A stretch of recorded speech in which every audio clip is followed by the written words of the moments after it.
Hello there and welcome back to the show, and today I'm going to be going over AEW All Out 2024. This was the 6th overall AEW All Out event and their most recent pay-per-view. Let's dive straight into this. There were 4 matches that took place on 0 Hour, which I am not going to go over, but one thing I am going to mention, I really hope that next year All Out moves out of Chicago, or at least moves out of the Now Arena. Having the same event in the same city for 5 years and in the same arena, I mean, you can only run that for so long. So at some point, All Out needs to move out of Chicago and out of the Now Arena. Now on to the main show. So, the actual show kicked off with MJF versus Daniel Garcia. This match stems from Daniel Garcia being written off of TV after MJF hit him with a pile driver off the second rope to ride him out of action. Daniel Garcia made his return to AEW at All In, helping Will Ospreay in that match against MJF, allowing Will Ospreay to reclaim the AEW International Championship. The lead up to this match saw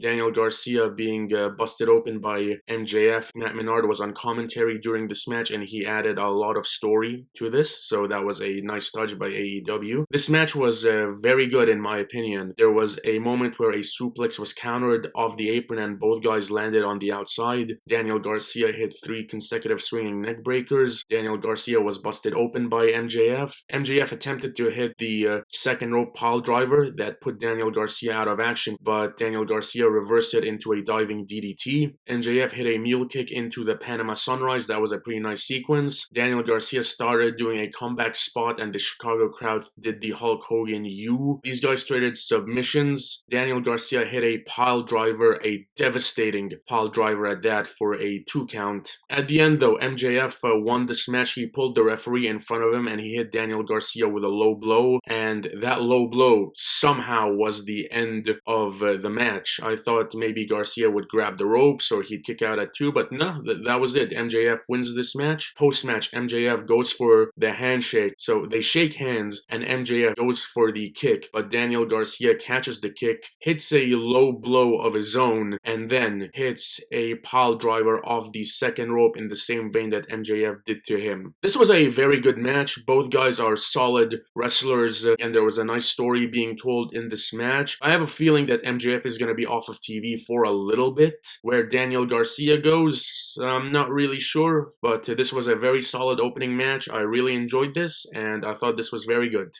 Up next, tag team match for the AEW Tag Team Championships. The Young Bucks, Matthew and Nicholas Jackson, defending against the Blackpool Combat Club, represented by Claudio Castagnoli and Wheeler Yuta. This match comes to us from the events of this past week. I thought this match was also very fun. Blackpool Combat Club dominated early. There was some really nice comedy and funny moments in the early moments of this match, the funniest of which was Nicholas Jackson. He was thrown to the outside, and then he kicked the barricade. He hurt himself, and then he started selling his foot. So I thought that was a pretty funny moment. The Young Bucks took control later in the match over Wheeler Yuta. Yuta took a good chunk of offense during this match. Claudio came in with the hot tag. He went for his running uppercuts on Matthew and Nicholas. Wheeler Yuta had the cattle mutilation locked in on one of the Bucks, and then the other one hit a senton from the top rope to break it up. I thought that was really awesome. Claudio hit a double suplex on both Bucks, and he's hit the swing on Matthew. Claudio hit a top rope suplex, and then Wheeler went for the splash, which was countered into the double knees and a roll-up. 1, 2, 3. The Young Bucks retained the Tag Team Championships. The Young Bucks were not losing this match. Blackpool Combat Club just won the Trios Championships, so I couldn't see them winning the Tag Team Championships 2 weeks later. Both teams are great. There were a couple of awesome moments in this match. I thought this was very fun and a nice follow-up to the match that we saw before. I really enjoyed this match. Up next, AEW International Championship, Will Ospreay defending against Pac.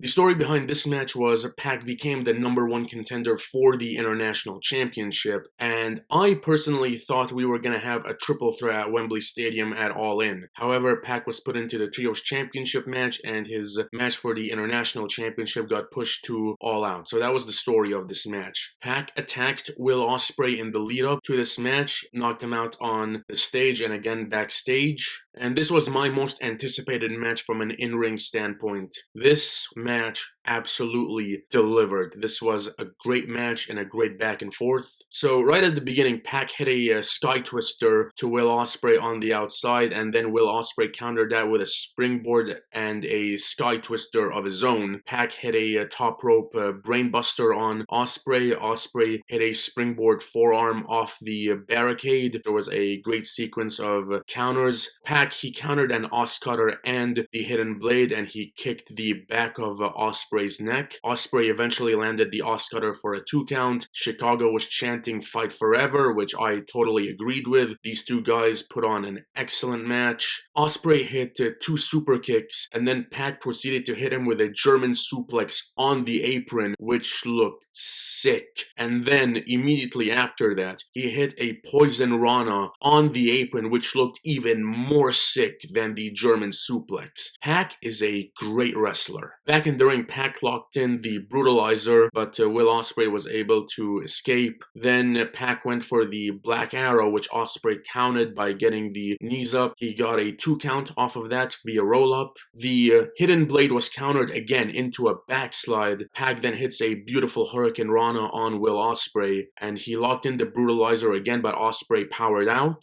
Ospreay then hits a Poison Rana of his own and a Hidden Blade. After that, Pac went for an Avalanche Poison Rana, but Ospreay was able to land on his feet, which was very impressive. He went for the Stormbreaker, but Pac was able to counter. And then, closing sequence saw Ospreay hit a Styles Clash and a Hidden Blade for the win. Ospreay retains. He is still the AEW International Champion, and this was an excellent match. This was one of the best matches of the entire year from an in-ring standpoint, which Will Ospreay has a lot of those this year. The man is legitimately one of the best wrestlers in the world. Pac is great. He's been on a tear of great matches for this year. I'm really enjoying what he's been doing and how he's been booked. Will Ospreay, I'm looking forward to see where he goes next as the AEW International Champion with Pac and the rest of the Blackpool Combat Club. Well, we'll talk more about that when we get to the world title match.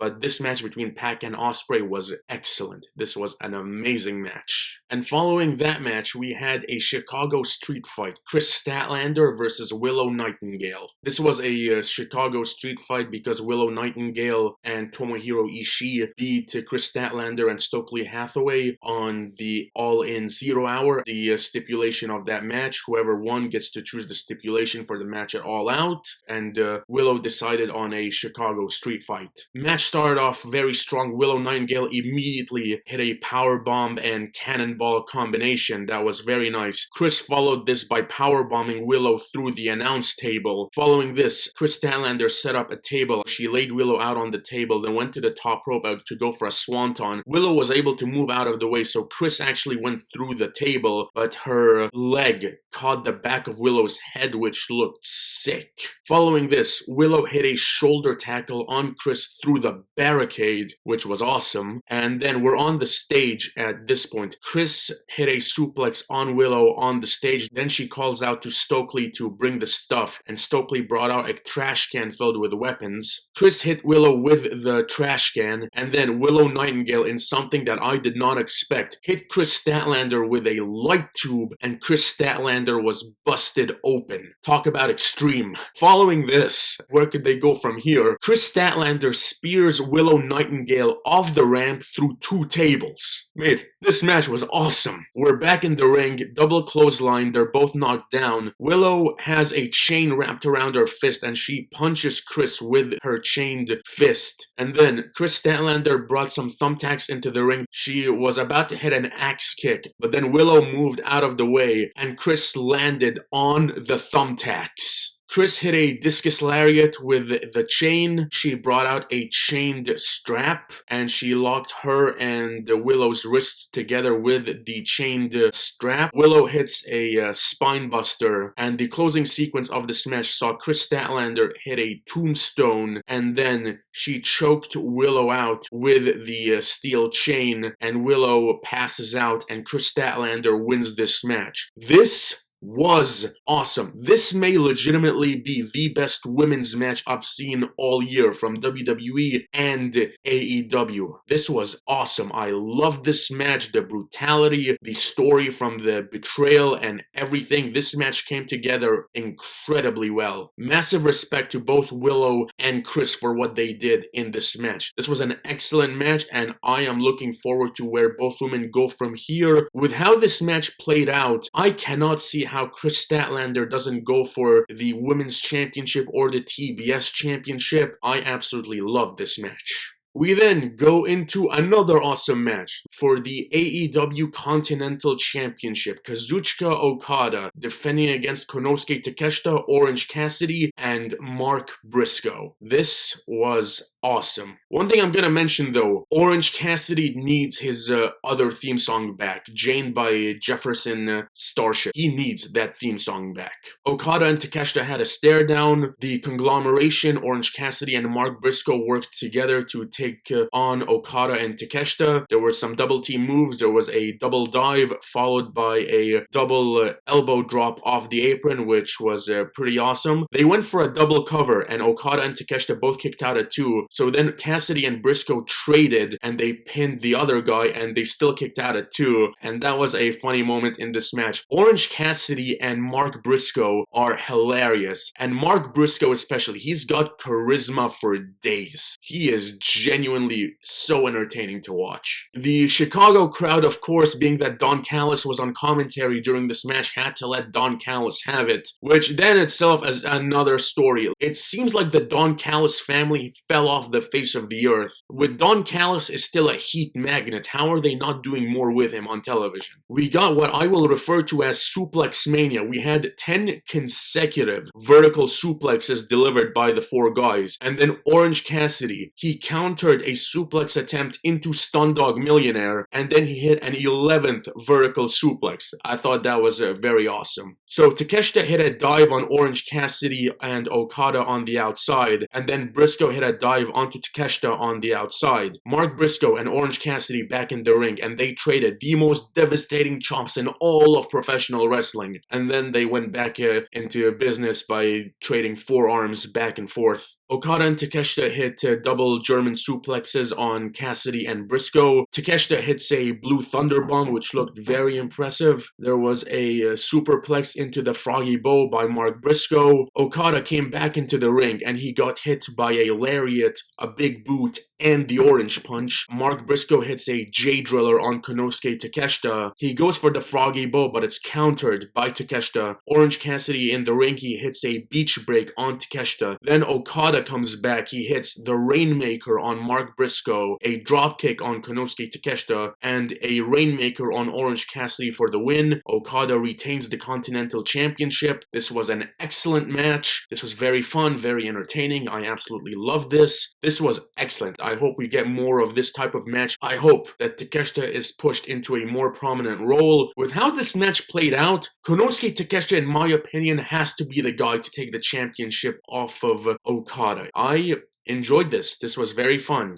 Moving on to where, unfortunately, our string of very good to excellent matches came to an end. Mercedes Moné versus Hikaru Shida for the TBS Championship. Camille was banned from ringside. I don't know what it is. I know how good Mercedes is. I know how good Shida is. But this match was not it. This was average at best. So Shida went for a running knee. There was a sloppy looking sunset powerbomb that was followed up by a very solid looking Meteora. There were a couple of throws that were countered into a dropkick by Shida. Then there was a codebreaker Meteora combination. Shida hit 2 katanas. One looked very weak, very sloppy. The other one looked solid. There was a tug of war with the kendo stick on the outside where Mercedes was rammed into the steel post. Shida hesitated to use the kendo stick. Mercedes took advantage. She hit the moneymaker for the win. 1, 2, 3. Mercedes is still the TBS champion. This was not a very good match. Matter of fact, this wasn't even a good match. This was, like I mentioned, average at best. This match and the match with Britt Baker, I don't know what happened, but this is not the Mercedes we saw against Stephanie Vaquer or Willow Nightingale. If I'm Tony Khan, I put Mercedes Moné with the Elite. There was a couple of backstage segments. I I think putting her with the Young Bucks, Okada, and Jack Perry might actually be the best thing for her. Give her a sense of direction. She's mentioning that she's the CEO, so putting her with the Elite, the EVPs, feels perfect, because Mercedes to me is lacking a sense of direction right now, so I feel that pairing her up with the Elite might be the best direction for her character. I really don't know where Shida goes moving forward. This match with Shida and Monet was average. And that's how I feel about this match. This was easily the worst match of the night. Not a bad match, but when you look at everything else we got on this show, it was clear that this was the worst match of the night.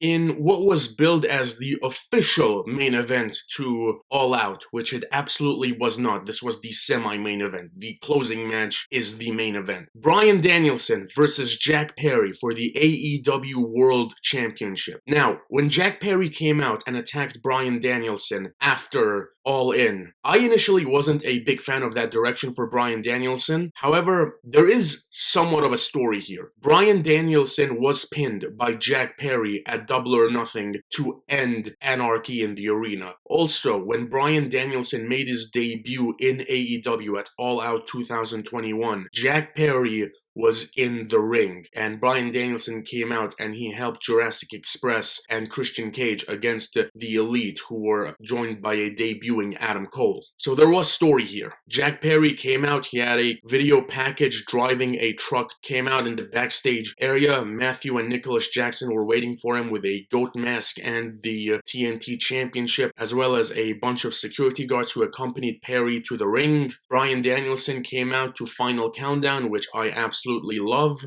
This was a very good match. We all know how good Bryan Danielson is, but I feel like some people tend to forget how good Jack Perry is as a professional wrestler. This match to me delivered and was a very good match. So Bryan Danielson caught a leap into a submission hold. There was a baseball slide and springboard by Perry to the outside. So then Jack Perry hit a draping DDT on Bryan to the outside in a similar fashion to how Randy Orton delivers his DDT. He then hit a running drop kick on Danielson against the barricade. Danielson then delivered his anvil elbows and a drop suplex from the top rope. There was a jackknife, which was countered into a backslide, which was countered into the label lock by Bryan. Bryan went for his comeback spot, but Perry countered it into the cattle mutilation. Perry hits two dragon suplexes. Danielson then hits a butterfly suplex from the apron to the floor. That looked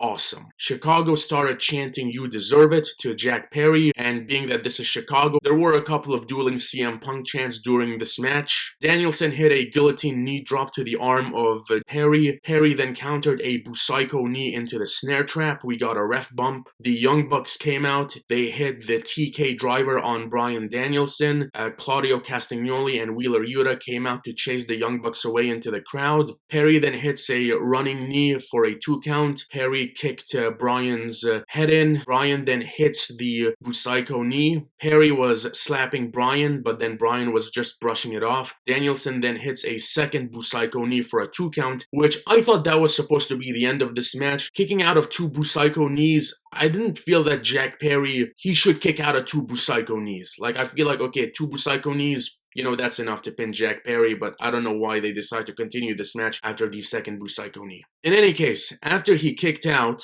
Bryan Danielson kicked Jack Perry's head in, and he hits a third Busaiku knee for the win. Bryan Danielson retains first successful AEW World Championship defense. He is still the AEW World Champion. Post-match, Killswitch came out and attacked Bryan Danielson, and he has a stare down with Jack Perry, and they were reminded of the history of Jurassic Express, and that these two guys were former tag team champions and everything. Christian Cage came out and he teased cashing in the contract that he won in the Casino Gauntlet match, but then as he's coming to the ring, Jon Moxley is standing in his way, and then he's joined by Claudio, Wheeler, and Pac, and the Patriarchy goes back. They leave the ringside area. Jon Moxley hugs Bryan, and Blackpool Combat Club celebrate, and then Claudio Castagnoli hits an uppercut on Bryan Danielson, and the look on Bryan's face told the entire story. Jon Moxley then proceeded to choke out Bryan Danielson with a plastic bag, and Pac was holding Wheeler Yuta back to prevent him from breaking it up. The Chicago crowd started chanting, "This is murder." Bryan Danielson is knocked out.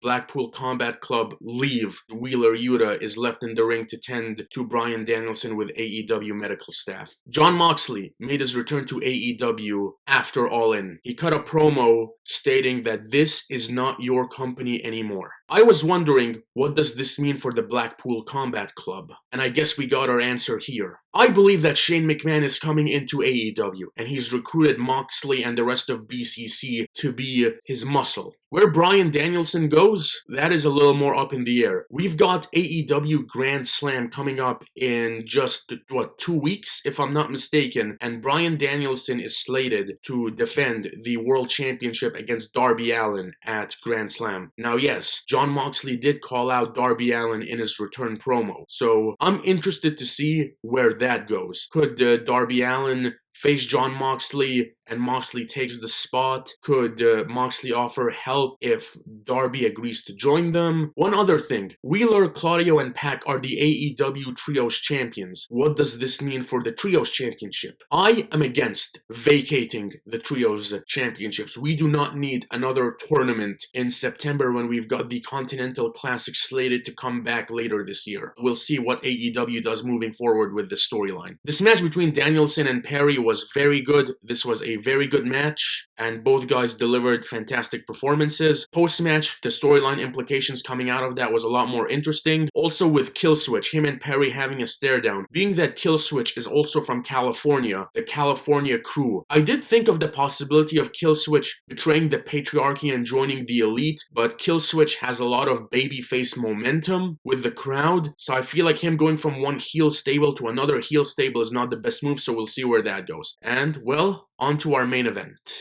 Unsanctioned lights out steel cage match. Hangman Adam Page versus Swerve Strickland. These guys have been feuding for about a year now, and their feud has been excellent. Produced some great promos, some great matches, some really compelling television. The lead up to this match, at All In, Hangman failed to win the Casino Gauntlet match. Swerve Strickland lost the AEW World Championship. Hangman tried to interfere, but he was thwarted by security. They had a really good promo on the Dynamite following All In that match that Hangman beat Tomohiro Ishii, and then Swerve came out and they had an excellent promo. The next week in the contract signing segment, Hangman, he burned Swerve's house down. The storyline of this was phenomenal. Both guys came out with security guards accompanying them to the ring. As the cage was lowering, Swerve immediately went after Hangman and the two of them started brawling. Nana was throwing weapons into the cage as it was lowering, and then both men held each other by the throat on the edge of the apron as the cage was about to lower. Nana pushed both of them into the ring, and then our match got underway. So Swerve immediately hit a flatliner and a house call. Hangman brought out a staple gun from a toolbox, which he started going after Swerve, but Swerve was no-selling this, and he grabbed the staple gun, and Hangman sold these staples. Then Swerve, he pulled out some of his family photos, and he stapled them onto Hangman, one of them on his chest and the other on his cheek. Hangman then hit a springboard lariat, and then a springboard lariat with barbed wire wrapped around his forearm. Hangman taunted the crowd, saying, "How could you cheer him over me?" He then threw Swerve into the cage. He went for the buckshot lariat, but because of the cage, he couldn't do the buckshot, so he went back into the ring. Swerve then hits a house call and then a buckshot off of Paul Turner. Swerve, he then lawn darted Hangman into a chair that was wedged between the top and second rope. Swerve then brought out a cinder block. He hit, to me, what looked like a deadeye on the cinder block, and it didn't break or turn into dust, which got me to think, wait a minute, is it not gimmicked? Because normally after a hit they just turn to dust. So it got me thinking, is that an actual cinder block? I don't think it is, but it didn't turn to dust, so is it not gimmicked? That got me thinking. In any case, following that, the Chicago crowd was chanting "We want fire" because a table was set up, and there were also "Please don't die" chants. Swerve then hit a stomp through the table. Hangman countered another house call into the Deadeye. Hangman then had what I initially thought was just a piece of wood, but then commentary stated that that was a piece of burnt wood from Swerve's house. And then Hangman attempted to stab Swerve in the forehead, which gave me flashbacks to Mission Impossible 2 very briefly. But then Swerve grabbed the wood and he started stabbing Hangman with it. Hangman then hit a low blow and a powerbomb on the cinder block, which looked vicious. Swerve then hit a powerbomb onto the steel cage, 2 house calls, and he started climbing the top of the cage, but then Hangman caught up to him, and then he hit a power bomb from the top turnbuckle back into the ring. Hangman, he hits a Deadeye, and he told Swerve to beg for mercy, and then when Swerve did it, he hit him with a steel chair. Swerve, he looks at Hangman, he laughed, and then he just collapsed. Hangman, he removed Swerve's grill, and then, in something that I did not expect, Hangman, he pulled out one of those injection needles, and then he put it in Swerve's mouth, and he injected the inside of Swerve's mouth. The needle was literally hanging from Swerve's mouth. This straight up became CZW, 90s ECW, a slasher film, all of that, man. And then Hangman hits a chair shot to the head on Swerve to where the chair breaks. Swerve is knocked out. Referee calls for the bell. Hangman wins the steel cage match. He proved that one-on-one, he can beat Swerve. Commentary made mention that at the first All Out in this arena, Hangman challenged Chris Jericho to determine who would be the first AEW World Champion. This is not that same Hangman Adam Page. The transformation of Hangman from that match to where we see him now, it just shows his growth as a character and a performer and a wrestler in AEW. Post-match, Hangman, he walked up the ramp, he looked back, he teased coming back into the ring, but then he didn't. He went back up. He dropped the chair and he just started yelling and screaming from the ramp as AEW All Out went off the air. This was excellent. This did a number of things. One, Hangman has his win over Swerve, which we are getting a rematch coming out of this, which I think is probably gonna be at Wrestle Dream, being that it's in Washington, Swerve's home state, and these two had their first one-on-one match at Wrestle Dream, if I'm not mistaken. Hangman, I mentioned that Swerve has felt like a main eventer. Hangman, to me, has been a main eventer for years now, but this match, it reinforced that fact. I could see Hangman challenging Bryan Danielson for the AEW World Championship at some point. This was an excellent main event, a great match, another great match in the series that these two have had against each other. This was awesome. I love this match. It was the right main event, the only choice of match to main event. This was great. This was an excellent match to end what was an overall excellent show. AEW All Out 2024 was phenomenal. With the exception of the TBS Championship match, this was a nearly perfect show, and I loved it. And that is all for today. Thank you so much for watching. You can follow me on Instagram at Saeed_2000. Feel free to hit the like and subscribe button if you enjoyed this video, and I'll catch you on the next one. Till then, take care.